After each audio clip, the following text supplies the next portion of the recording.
امام علی علیہ السلام کے پاس ایک شخص آ کے غسل کا طریقہ سیکھ رہا تھا۔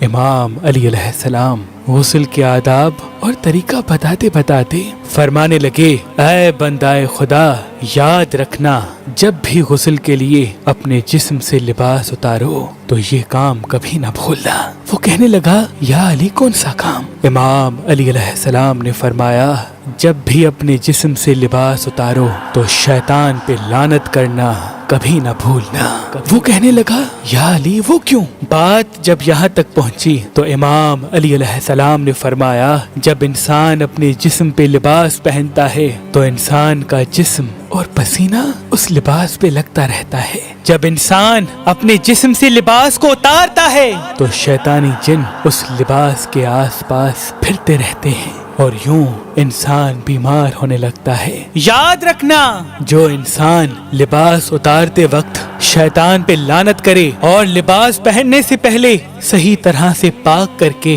دھو کے سورج کی روشنی میں کچھ دیر رکھ کے پھر زیب تن کرے تو شیطانی جن اس انسان کے قریب نہیں آتے اور یوں وہ انسان روحانی اور جسمانی بیماریوں سے اللہ کی پناہ میں رہتا ہے۔ اللہ پاک نے اس زمین پہ انسانوں کے لیے ہزاروں نعمتیں عطا کی، ان نعمتوں میں ایک نعمت نیلم پتھر ہے۔